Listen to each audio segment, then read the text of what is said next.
जो टॉपिक हम आपके साथ डिस्कस कर रहे हैं वो टॉपिक है क्राइम या अपराध।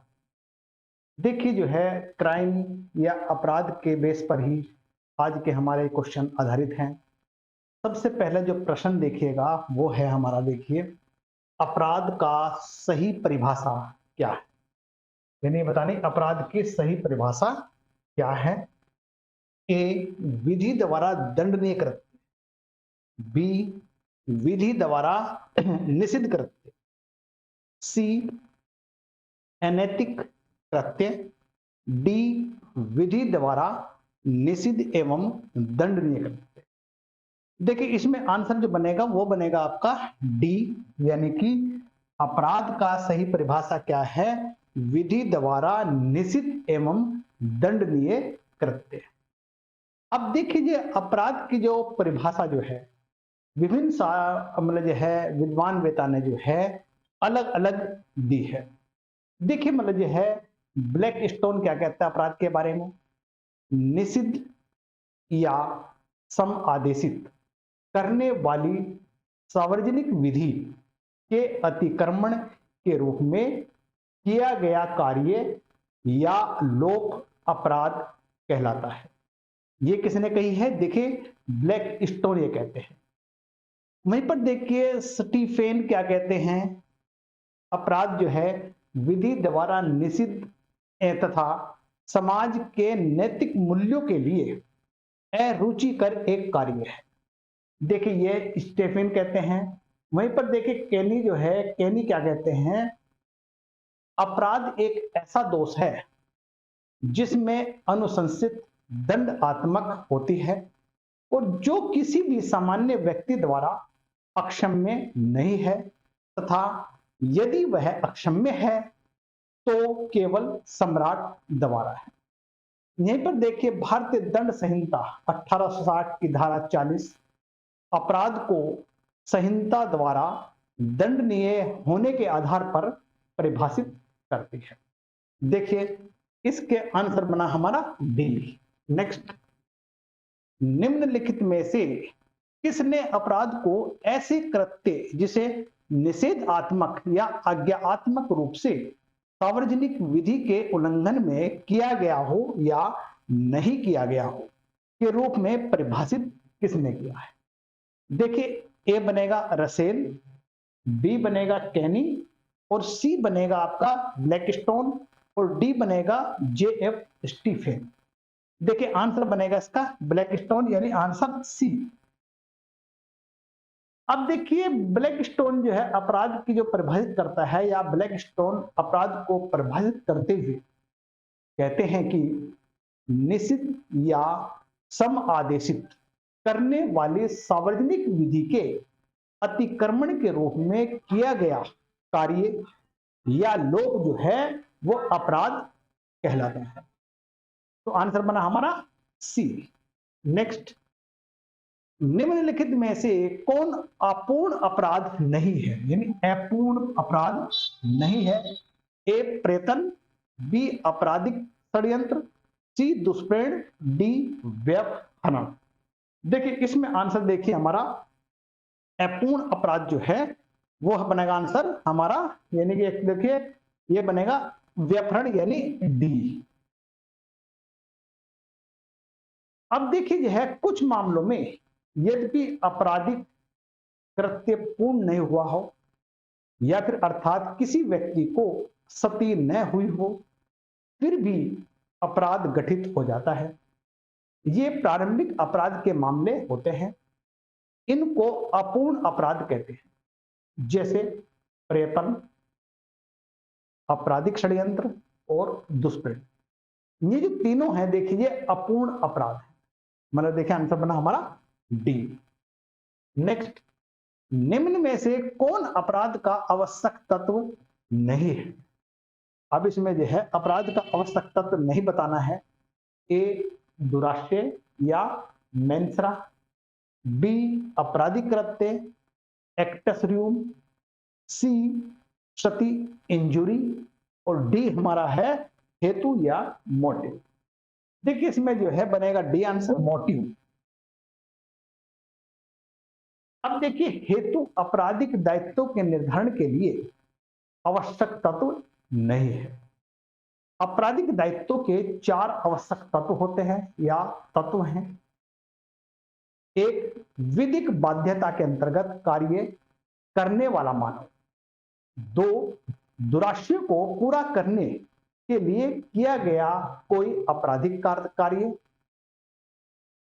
देखिए हमारा ये बनेगा, ऐसे मानव के मन में दुराशय या आपराधिक मन स्थिति। और 4 है, आपराधिक कृत्य के परिणाम स्वरूप कारित मानवीय या सामाजिक क्षति। तो आंसर बना देखिए हमारा डी। नेक्स्ट, निम्नलिखित में से अपराध के लिए क्या आवश्यक नहीं है? देखिए, ए आशय, बी उद्देश्य, सी वर्जित कार्य, डी कार्य के लिए दंड। देखिए आंसर बनेगा इसमें बी ऑब्जेक्ट यानी कि उद्देश्य। अब देखिए मतलब जो है यहां पर देखिए आप जो है भारतीय दंड संहिता के अंतर्गत किसी कार्य के अपराध होने के लिए कुछ शर्तें आवश्यक हैं, जैसे कि व्यक्ति जो अपराध विधि के अंतर्गत अपराध करने में सक्षम है।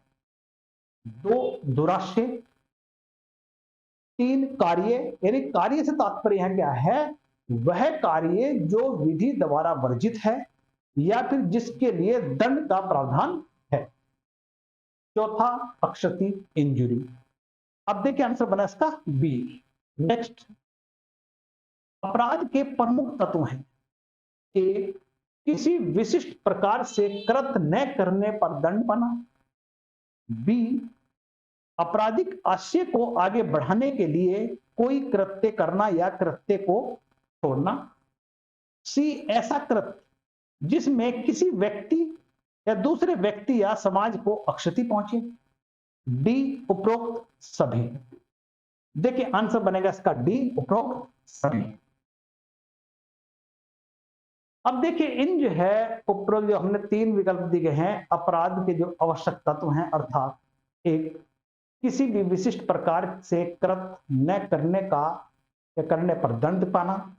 आपराधिक आशय को आगे बढ़ाने के लिए कोई कृत्य करना या कृत्य को छोड़ना। तीसरी, ऐसे कृत्य जिसमें दूसरे व्यक्ति या समाज को अक्षति पहुंचती हो। तो देखिए ये हमारे तीनों विकल्प सही हैं। आंसर देखिए हमारा, निम्नलिखित में से किस अपराध में दुराशय एक आवश्यक तत्व नहीं है? अब देखिए इसमें बताना है कि मतलब जो है किस अपराध में दुराशय यानी मेंसरा मतलब जो है आवश्यक तत्व नहीं है। ए, हमला, बी, द्विविवाह, सी, मानहानि, डी, उपरोक्त में से कोई नहीं। आंसर बनेगा इसमें जो है बायोगेमी या द्विविवाह। आंसर बना है बी। अब देखिए दुराशय का जो अर्थ है दोषपूर्ण या आपराधिक आशय।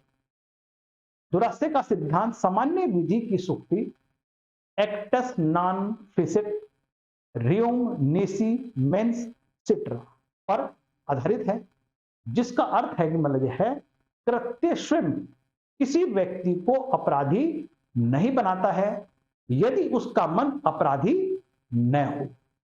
अब देखिए कुछ परिस्थितियां ऐसी है जिसमें दुराशय का सिद्धांत लागू नहीं होता है, जैसे कि कठोर दायित्व, पूर्ण दायित्व, लोक न्यूसेंस या उपताप, राजद्रोह, न्यायालय की मानहानि, द्विविवाह, अपहरण यानी व्यापहरण और अपहरण, भारत के विरुद्ध युद्ध करना। देखिए ये कुछ है जिनके में देखिए दुराशय बनता है। अब देखिए मतलब जो बताया आपको, ये आंसर बना इसका बी। नेक्स्ट, निम्नलिखित में से कौन सामान्यतः अपराध का आवश्यक तत्व नहीं है? देखिए क्वेश्चन पहले बताया था मैंने आपका, जो है इसमें आंसर बनेगा हेतु यानी मोटिव। अब कहने का मतलब सामान्यतः अपराध का आवश्यक तत्व जो है वो मोटिव या हेतु नहीं है। ये पहले क्वेश्चन में डिस्कस कर चुका हूं आपके साथ जो है। तो नेक्स्ट क्वेश्चन देखिए आप, निम्नलिखित में से किसने अवधारित किया है कि भारतीय दंड संहिता में एक्टस नॉन फिसिट रियो निसी मेन सिट्रा जैसी उक्ति पूर्णतः अप्रासंगिक है। A J D Mayne criminal of India, H S Gour penal law of India, Ratan Lal Dhiraj Lal law of crimes, all the above. देखिए इसमें आंसर बनेगा आपका B, H S Gour penal of India. देखिए तो आंसर बन गया हमारा बी। अब देखिए एच एस गोर ने अपनी पुस्तक पेनल लॉ में यह अभिकथन किया है कि एक्टस नॉन फेसिट रियम निसी मेंस सिट्रिया, इस उक्ति को या सुक्ति को पूर्णतः अप्रासंगिक है। उनका तर्क यह है कि भारतीय दंड संहिता की सभी धाराओं में अपराध के लिए आवश्यक मन स्थिति समाहित किया गया है, इसलिए भारत में यह सुक्ति महत्वहीन है। देखिए इसका आंसर बना बी। नेक्स्ट क्वेश्चन देखिए हमारा, आपराधिक मन स्थिति को अनुमत किया जाता है। देखिए ए विश्वास के कारण, बी स्वेच्छा से, सी बेईमानी से, डी उपरोक्त से। देखिए इसका आंसर बनेगा हमारा डी उपरोक्त से। अब देखिए आपराधिक मन स्थिति, कुछ शब्द ऐसे हैं जिनको पहचाना जा सकता है, जैसे विश्वास का कारण, स्वेच्छा से, बेईमानी से, कपटपूर्वक, जानबूझकर, धोखे से, या फिर जो है स्वैरिता से नहीं। तो आंसर बना हमारा डी। नेक्स्ट, निम्नलिखित में से कौन भारतीय दंड संहिता के अधीन दंडनीय नहीं है? ए हत्या करने की तैयारी, बी डकैती करने की तैयारी, सी राज्य द्वारा विरुद्ध युद्ध करने की तैयारी, डी किसी मित्र शक्ति के राज्य क्षेत्र में लूटपाट करने की तैयारी। देखिए इसे बताना है कि कौन सा दंडनीय नहीं है, यह बताना है। देखिए इसमें आंसर बनेगा हमारा ए हत्या करने की तैयारी। अब देखिए सामान्यतः तैयारी जो है दंडनीय नहीं है, केवल कुछ अपवादिक दशाओं में अपराध करने की तैयारी को दंडनीय बनाया गया है, जैसे कि भारत सरकार के विरुद्ध युद्ध करने के आशय से आयुध आदि संग्रह करना, यानी जो जिसका प्रावधान धारा 122 में किया गया है। वहीं पर भारत सरकार के साथ शांति का संबंध रखने वाली शक्ति के राज्य क्षेत्र में लूटपाट करना या लूटपाट करने की तैयारी करना, जो कि जो है 126 आईपीसी की 126 धारा में प्रावधानित है। वहीं पर देखिए सिक्कों के कूटकरण करने के लिए उपकरण बनाने या बेचने की तैयारी जो है, ये भी जिसका प्रावधान धारा भारतीय दंड संहिता की 233 में किया गया है। वहीं देखिए भारतीय सिक्कों के कूटकरण के लिए जो बताया आपको जो है उपकरण या सामग्री उपयोग में लाने के प्रयोजन से उसे कब्जे में रखना, इसका प्रावधान आईपीसी की धारा 325 में किया गया। डकैती करने के लिए तैयारी करना, देखिए इनकी जो तैयारी करना है वो आपराधिक बनाया गया है, तो आंसर बना हमारा ए। नेक्स्ट, भारतीय दंड संहिता 1860 के अंतर्गत निम्न में से कौन सा दंडनीय अपराध नहीं है? देखिए इसमें देखिए आंसर देखिए इसका बनेगा आपका पहले आंसर है या हत्या, यानी ए आंसर। नेक्स्ट, हत्या कारित करने की तैयारी है। देखिए हत्या करने की तैयारी कारित है, ए दंडनीय, बी दंडनीय नहीं है, जुर्माना सही दंडनीय है, या उपरोक्त सभी है। हत्या कारित करने की तैयारी जो है वो आंसर बनेगा दंडनीय नहीं है, जिसको मैं पहले भी आपको समझा चुका हूं। यानी भारतीय दंड संहिता की जो धारा यानी 160 की जो 1860 के अंतर्गत हत्या कारित करने की तैयारी को दंडनीय नहीं बनाया गया। नेक्स्ट क्वेश्चन देखिए आपको, अपराध के लिए आवश्यक साधनों की योजना या व्यवस्था तैयारी करने होती है, ऐसी तैयारी दंडनीय नहीं है। देखिए इसमें जो है आपका देखिए ए में नंबर 1 है हानिप्रद हेतु नहीं है, दोषपूर्ण लक्ष्य तक पहुंचना असंभव है, या फिर किसी व्यक्ति को सुरक्षा को प्रभावित नहीं करता है, यह प्रकाष्ठा वगैरह। देखिए इसका आंसर बनेगा सारे हैं, यानी डी आंसर बन गया इसका। नेक्स्ट क्वेश्चन देखिए आपका जो है, प्रत्येक संविधा या संविधि में दुराशय अंतर्निहित माना जाता है जब तक कि इसके प्रतिकूल सिद्ध नहीं कर दिया जाता। यह किस वाद में व्यक्त किया गया है? देखिए अब इसमें वाद बताना है, किस वाद में व्यक्त किया गया है। देखिए इसमें आंसर देखिए मान ए सिराज बनाम डी रूफजेन, बी आर बनाम डेडले एम स्टेफेंस, सी होल्डिंग बनाम प्राइस, डी आर बनाम प्रिंस। आंसर बनेगा ए, यानी कि सिराज बनाम डी रूटजेन। अब देखिए सिराज बनाम रूटजेन के वाद में न्यायाधीश राइट ने यह विचार व्यक्त किया है कि प्रत्येक अधिनियम में दुराशय या मेंस रा अंतर्निहित होता है जब तक कि इसके प्रतिकूल साबित न कर दिया जाए। देखिए वहीं पर देखिए अगर हम बात करते हैं आर बनाम डेडले बनाम स्टेफेंस में क्या कहता है, आईपीसी की धारा 81 की आवश्यकता के सिद्धांत से संबंधित है।